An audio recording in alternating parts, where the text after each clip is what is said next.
A Cinderella team is basically the underdog. America loves a good underdog story. I think the reason why March Madness is so much more appealing than the college football playoff is because the college football playoff one has four teams, and it's always the Alabamas, the Ohio States, the Right. Whereas in March Madness, the main difference is there's 68 schools. Each school has a legitimate shot. Mm. And the Cinderella teams from the past, they have proven that. They have given these alumni of these smaller schools hope, like, oh my God, we really have a chance. The Loyola Chicagos, the George Masons, the Oral Roberts, the Florida Gulf Coast universities, all these small schools, they give hope, like, oh wow, we could really take down Duke, Kansas, Kentucky, UCLA, UConn, Michigan State, the powerhouses. Mm. It's been done before. It's been replicated every single tournament. There has been an upset. Every single tournament, I think, since I think the 90s, there's been a 5-12 matchup upset.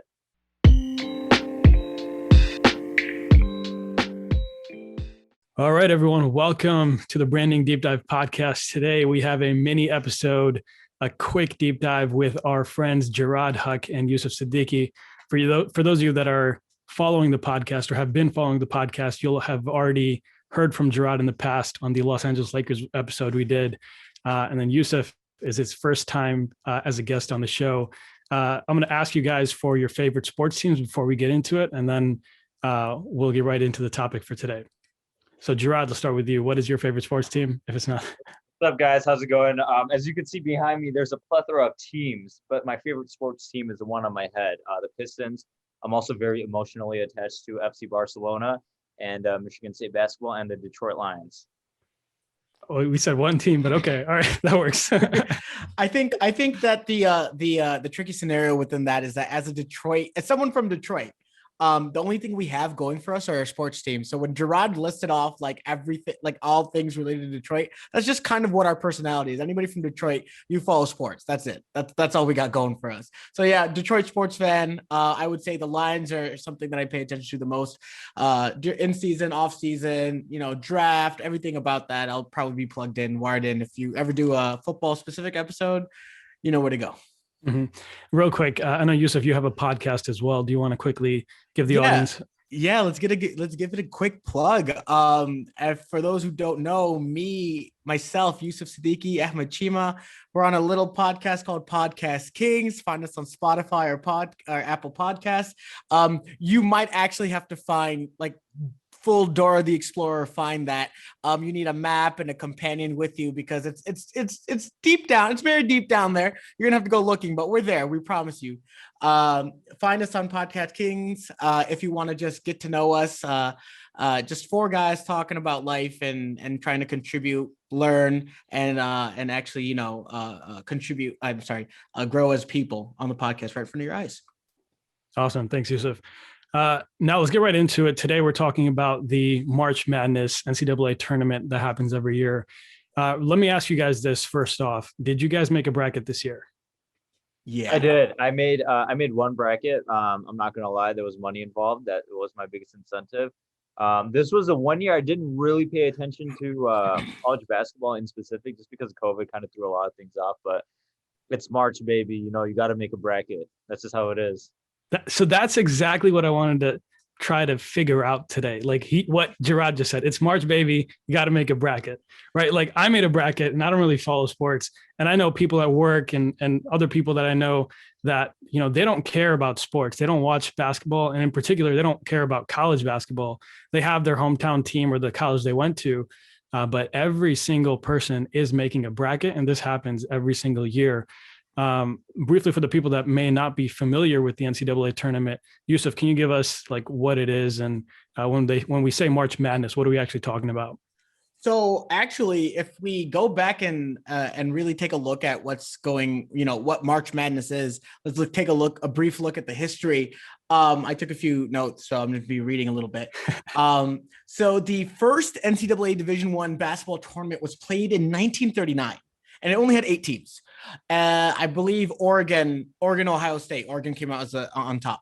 And 8 teams. And what they wanted to do, I think at that time, 1939, there wasn't a unified basketball Pro Basketball Association.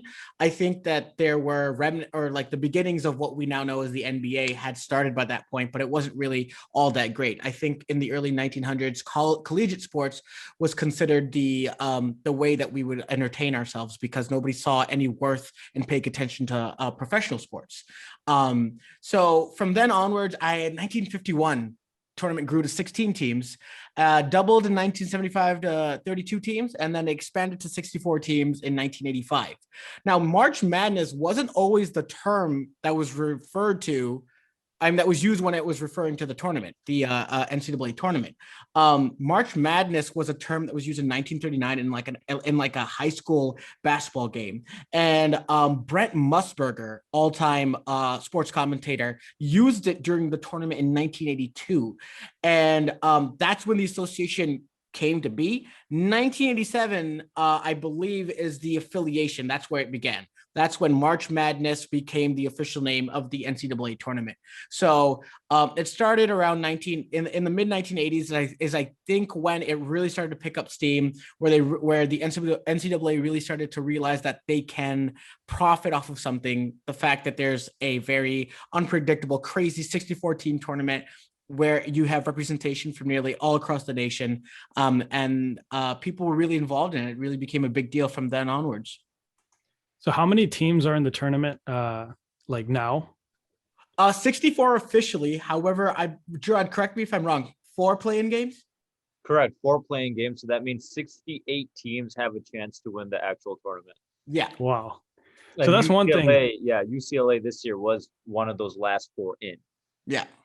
That's crazy. Did you guys see the game last night? Yeah. Yes. And That was was insane. probably one of the top 5 college basketball games ever. Jaraad, that's my top basketball game ever. Yeah. A lot of people said that was the best game since Duke and I forgot who they played, but Kentucky, the Christian Laettner game. Oh, wow.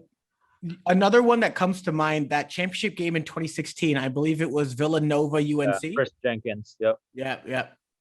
Wow. Now that I think about it, there's like a lot of historic games. Like you think about the Bad Boys too, right? Like I know you guys probably think of some other ones, but yeah. Are you referring to on like the professional level or the collegiate level? Because collegiate. Sorry, Michigan Fab Five. Oh, Fab Five. Okay. Sure. Yeah. Absolutely.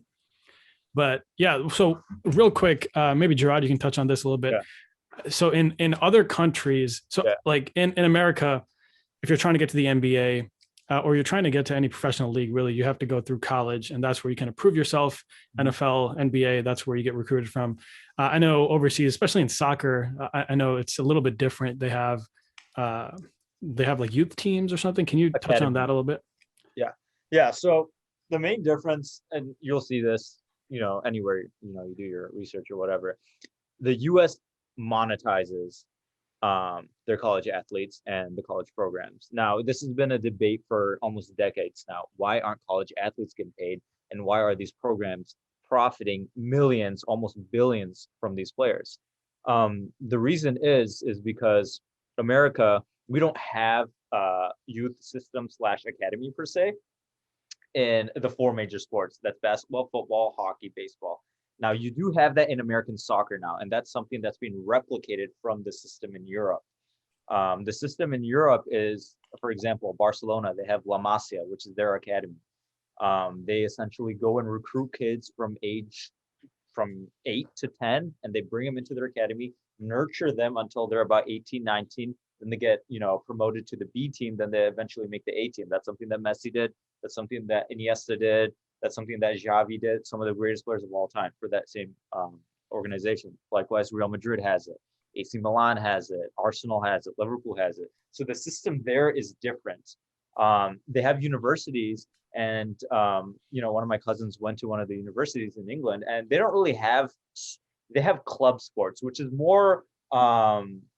It parallels our intramural leagues or our club sports leagues, but they don't really monetize their collegiate sports because the monetizing comes from the professional leagues and the branches of their youth system. So America, again, the difference is because the 4 major sports that makes the most money in America, they don't have that youth system.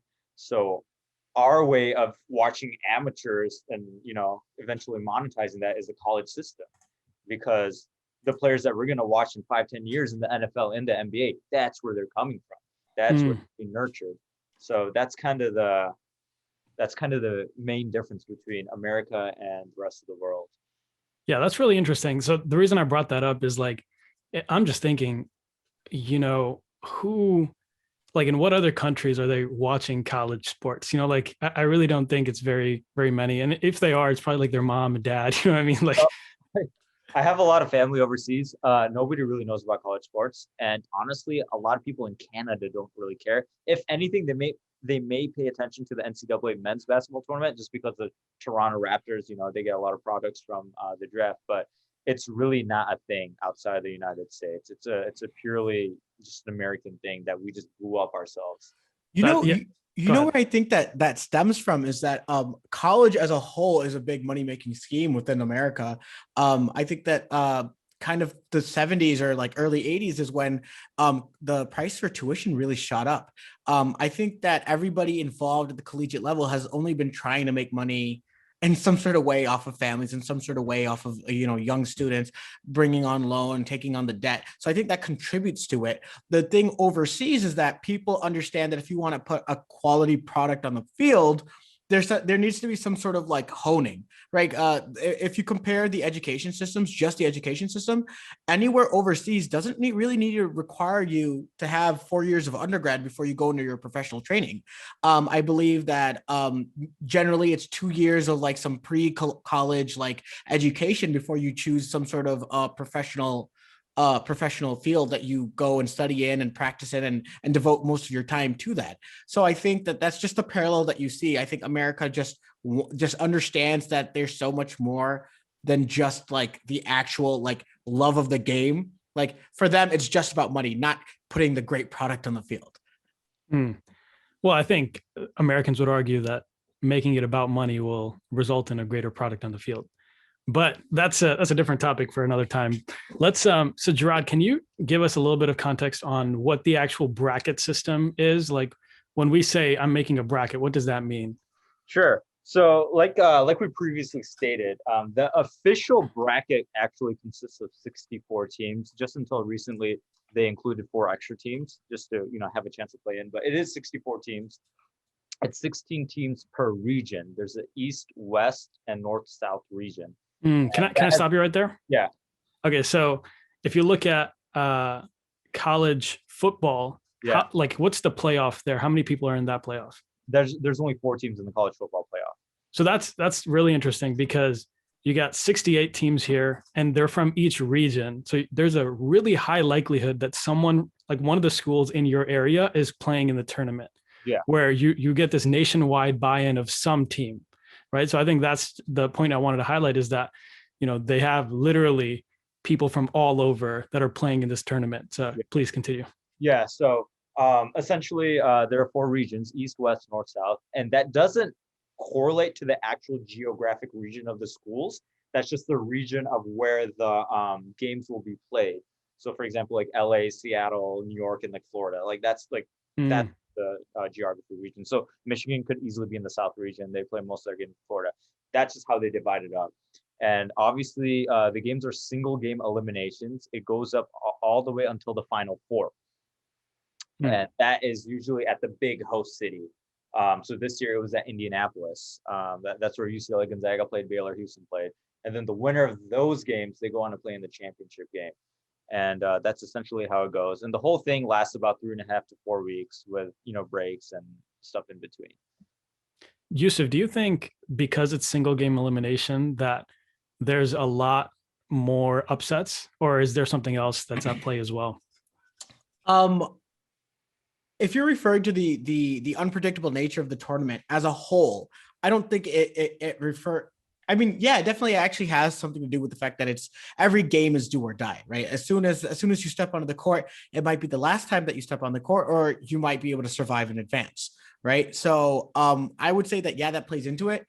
I think that it actually favors more towards the inexperience of like the teams, the players, and the young age of the entire team. Nobody really is above the age of 21 on those rosters. And if they are, it's generally because they tried another collegiate sport and they wanted to come back, or there were some sort of extenuating circumstances that contribute to their, basically just shows that they are inexperienced as well, right? So for me, I think that what contributes to the unpredictable nature of the tournament is the fact that they are amateurs.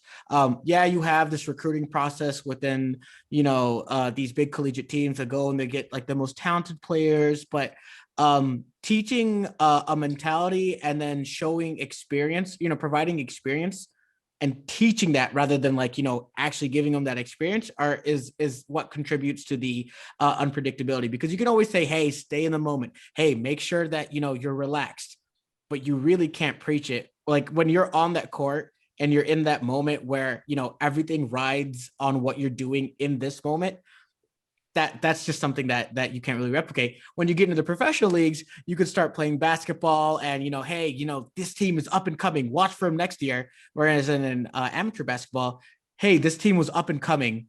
Too bad. They might lose all their players. They might lose their seniors. Right. They might not be able to make it back to the same stage with the same group of players. So I just think that high turnover, inability to teach experience and replicate that level of intensity on a year-to-year basis is, and then cascading the information to those teams is what contributes to that unpredictable nature. So what I want to say here is that, what it sounds like you're highlighting here is that anyone can really if we're bringing this back to small businesses that are trying to build their brand, let's say they're trying to create some kind of competition, right? Like competition being good doesn't necessitate that you have to be a professional, right? And I think the unpredictability of having people that are not professionals and people that maybe haven't been in those situations may add to the stakes or what's the suspense of the actual competition that you're creating. Mm-hmm. Jaraad, next question I want to ask you is about, there's this term that you hear every single year. It's called the Cinderella story, right? What does that mean? And if you could give us one or two examples. I know we talked about UCLA a little bit, but what is a Cinderella story? So yeah, a Cinderella team is basically the underdog. America loves a good underdog story. I think the reason why March Madness is so much more appealing than the college football playoff is because the college football playoff one has 4 teams, and it's always the Alabamas, Ohio States, the Clemson. Right. Whereas in March Madness, the main difference is there's 68 schools. Each school has a legitimate shot. And the Cinderella teams from the past, they have proven that. They have given these alumni of these smaller schools hope, like, oh my God, we really have a chance. The Loyola Chicagos, the George Masons, the Oral Roberts, the Florida Gulf Coast universities, all these small schools, they give hope, like, oh, wow, we could really take down Duke, Kansas, Kentucky, UCLA, UConn, Michigan State, the powerhouses. It's been done before. It's been replicated every single tournament. There has been an upset. Every single tournament, I think, since the 90s, there's been a 5-12 matchup upset. And it's because of that what draws viewers in, like, who's going to be that next top dog? Who's going to be that next Duke or North Carolina or Kentucky to drop? And who's going to be that next Oral Roberts? Who's going to be the next Loyola Chicago? It just gives people hope. And it truly, because of the nature of the tournament that, it's created, because of the high pressure situation, because of the single game elimination, it's really giving, everyone has an equal shot. It's how well you play. Any team can beat any team on a given night. No matter, go on. Sorry, I want to bring it back here to story, right? Like everyone in this tournament has the same story. They have the intention of winning the tournament, right? And they all have the same obstacle as the team that's right in front of them. And so if you look at the actual building blocks of story, it starts with intention and then an obstacle that's in the way of the character's goal, right? And so these Cinderella stories, they get so many people bought in. So I was watching UCLA, I was like, yeah, let's go. Not just because I had a bracket, but it's the underdog, you want this person, this team to get all the way through. And so I think what I want to highlight here for the audience is that March Madness, this whole tournament has done a really good job creating a platform where people can get bought into stories, right? They're creating these stories every single year. Every single year you see these pictures of these underdogs that should not be in the tournament, should not make it to the Final Four, that are, they have their hands in the air. It's this whole thing, right? And so the lesson here is, and the example that I think of is TikTok, right? Like people, here's my thesis. And if you guys disagree with me, let me know. But I don't think Charlie D'Amelio would have gotten big if she was on Instagram doing that. I think because TikTok created a platform where a nobody could get discovered, right? And they created a platform where someone that is not associated, and it's not as saturated, and they created this platform where if you start getting likes, you start understanding the game, then you'll start getting shown, you'll start getting bigger and bigger. And that's, how you have all these new creators that are TikTok creators, right? And that's my opinion. I don't know what you guys think about that, but lesson regardless for the audience is that create a platform where people can get bought into story. Now, what that means for you might be different. And you got to think about that for yourself. Next thing that I really wanted to touch on, I know we don't have too much time left, is the perfect bracket challenge. Yosef, can you talk to us about that? Like, what's the story and what are the odds? I don't know if you guys know off the top of your head, but like I'll pull it up. In my notes, I made some notes. Oh, It's wow, in there. This guy prepared. I was asked to contribute, so I'm trying to contribute. I'm not trying to wing it like on the Kings, but you've got a toned down version of who I am on the podcast King. So awesome. If you were to treat the odds by on a game-to-game basis on just by coin flip, to get all of the 63 games correct in the tournament, it would be a 1 in 9.2 quintillion chance for you to do so. I don't even know what that number looks like. I think it's about 16 zeros. That's crazy. I think it's about 16 zeros. Yeah. So then I think if you actually study the game and you have an idea of what exactly it's going on and you know who's involved in it and the strength, and you follow the entire season, I believe it's 1 in 120 billion for you to get a perfect bracket. Those are the odds. That's insane. And so I've heard, I think Warren Buffett one year, he did like $1 billion prize, or I think he does for his employees, like $1 million if you can get a perfect bracket. And do you know if anyone has ever gotten a perfect bracket? Never in the history. That's insane. Like, I don't know if there are people who have gotten close. Jaraad, I don't correct me if I'm wrong, because I know that you've been doing these brackets for a while, like I have. I think that one person or a few people a few times have gotten somewhere near like 70% or 80% of the games correct. Yeah. Right? Yeah. That's usually the upper end, and that's considered amazing. Yeah. So I think that's just what's considered to be the perfect bracket challenge. But okay, so aside from the perfect bracket challenge, there are different people who put up their different challenges along with it. Some people who just say, we're just going to be doing a refresh on a week-to-week basis, predict this round, and then we start afresh the next week, predict the next round, and then you move on, so on and so forth. And then there are people who just say, okay, you know what, just predict. We're going to move on only from the Elite Eight onwards, because it's just such a high probability, a low probability. I'm sorry, such a minute probability of you getting that perfect bracket. So in order to not dissuade the users in order to get in there and create a bracket for the sake of creating a bracket, really honing into that gambling mindset and taking advantage of it, they've tried to come up with different ways in order for you to win money and participate in the March Madness. Gotcha. So you're saying there's the overall bracket challenge where whoever gets the highest percentage total, but then they also have for each round. Yeah. Keep the game going. Just depending on whatever organization you're working with. I know there's another podcast. I'm gonna plug this for my friend Nadeem, Sideline Banter. They're based out of Chicago. He actually did a $100 gift card for anybody who won his bracket, and it didn't have to be like, oh, you have to be like the top dog. It's just you don't have to get it all correct. Just be the top dog in their bracket. So that's just another way, another marketing ploy, try to get their podcast listeners up, and there's always some sort of motive in order to get people. It's crazy. You guys know Shahir, right? Shahir was telling me one of his friends actually one year had the highest ranking bracket on like the ESPN bracket challenge, and the problem was he didn't like hit the button to enter the actual paid Oh. thing.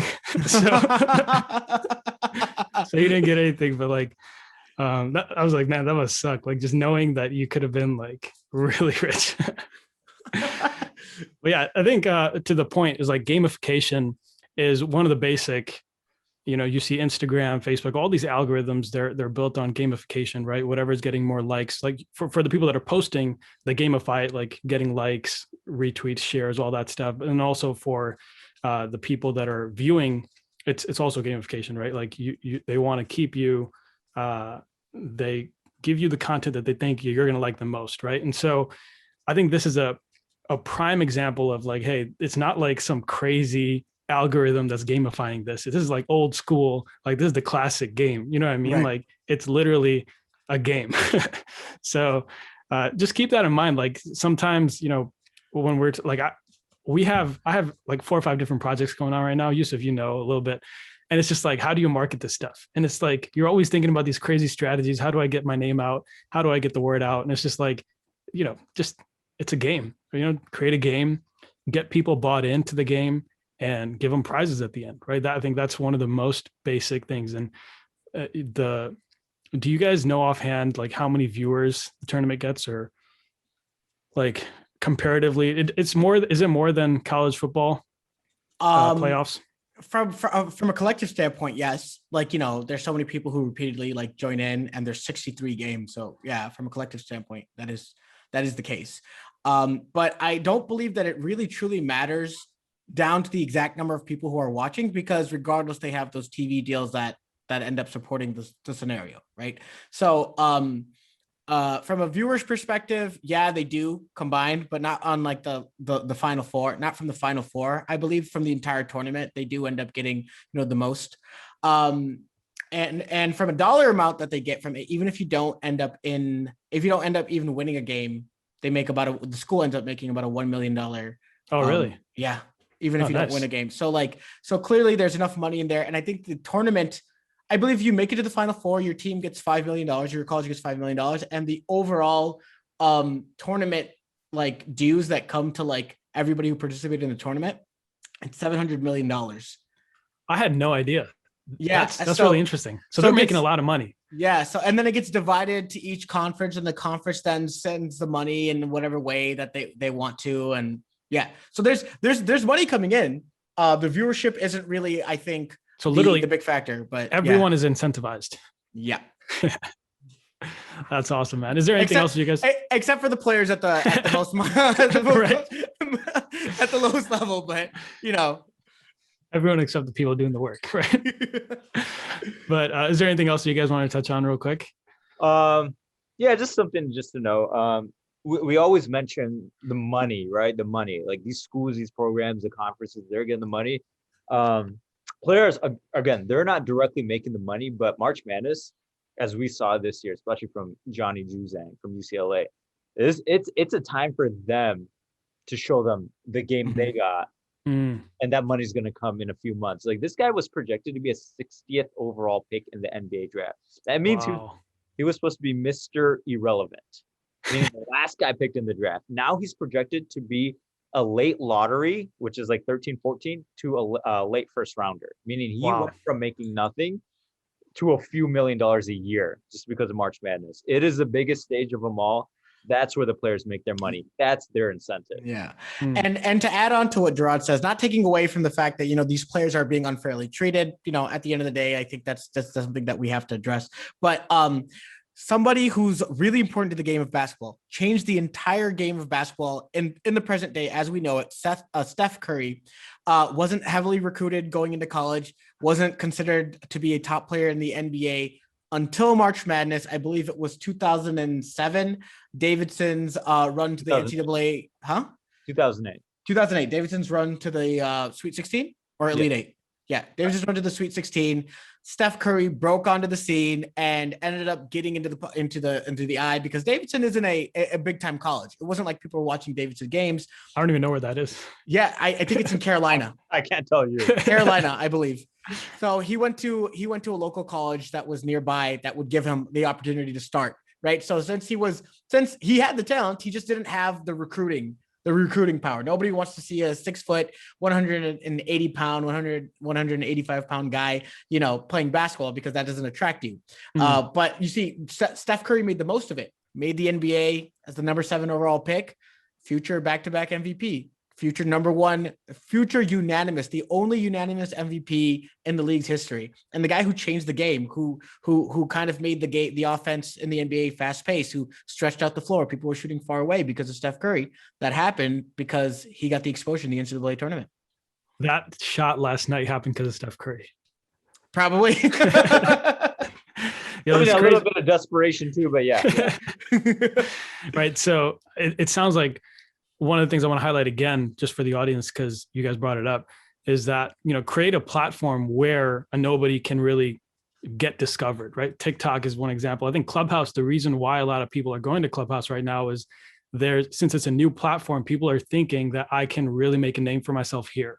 And you see it, right? Like people that maybe don't have as big followings on Instagram, Twitter, like they are controlling a lot of conversations on Clubhouse. So if you're creating a platform in your business, just think about how you can create a platform where people can really go from like nobody to like, oh, this is, they get discovered, right? So I think that's really powerful. Thank you guys both for coming on such short notice. Really appreciate it. This is a really cool discussion. I didn't think I'd be talking about sports on this podcast, to be honest, but I enjoyed it. Thank you guys again. We'll see you next time. Absolutely. Thanks, bro. Real appreciate you having me again. We'll go for round 3 soon. Thanks, Cheema. Thanks, Jaraad. Catch up with you guys soon.